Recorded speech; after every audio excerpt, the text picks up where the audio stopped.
Hello, I'm Tet. I'm a comedian, and I'm bringing a comedy show to the Edinburgh Fringe Festival 2026, and I thought that I would make a little series with the making of, I don't know if maybe you're thinking about putting a show together for the Edinburgh Fringe Festival, or you're just wondering what like a journey of making shows is like. If you're thinking of going to the Edinburgh Fringe Festival and you have questions or want some advice, you can ask me. I will answer where I can. I'm like not 100% like it's the best place to be. I kind of am a bit skeptical about the whole affair. But I wanted to make a new show because I've realised that there's this whole fringe network out there. So it's been to Reykjavik, Cork, I'm going to Tallinn and Gothenburg, and I'm like, you know what, if I can have a show together, I can just take that wherever. And then I've got a show. I've got another show. This is like my third show / 2.5 show. This is the journey of the show. Welcome. So basically what I do is I do like very silly jokes, like short, snappy, dumb jokes. I think it's important to talk about the birds and the bees, because they should not be fucking. And that's my whole shtick. So it's kind of difficult to make that into an hour show because it can just be relentless. Just jokes with no home to live in.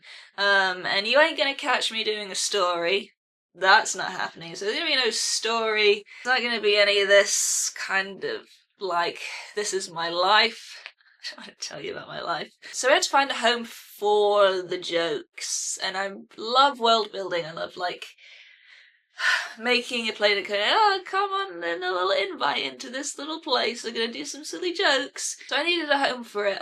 Friend Michael May, who is a comedian, kind of came up with basically the concept of the show, which is a tasting menu. So it's like, welcome to my restaurant. At first I was like, I don't really have any connection to like restaurants or food in that way that I feel like this is a comfortable setting for me.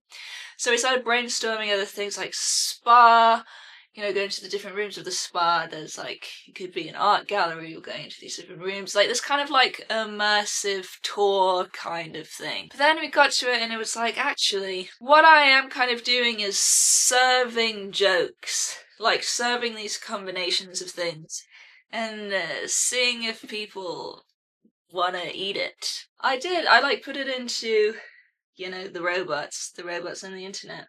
So what is a tasting menu? And it was like, it's basically when a chef serves you these unexpected combinations of foods that people would never think to order themselves. And I was like, that is kind of exactly what I'm trying to do. So I took my first work in progress to London. It was like not very many people, just a few people in the crowd. It was really just trying the concept out. I should mention, I've never done this before.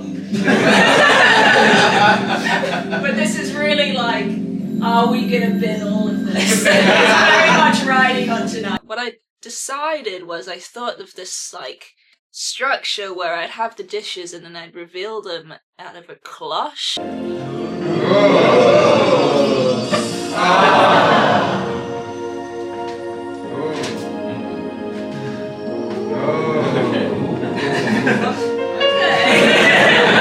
The rest of you intrigued, one very suspicious.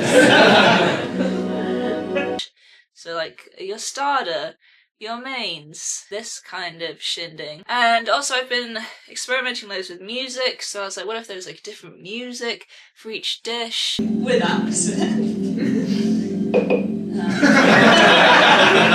it's like very immersive in that way. The whole world is immersive, and then I can kind of maybe get away with these really dumb jokes. So I tried that. I added all of these bits into it, like I was collecting plates, and then I was like, oh, now I have the plates, what can I do? So I tried juggling them. Oh, collect your plates. Thank you so much. You just pass them forwards.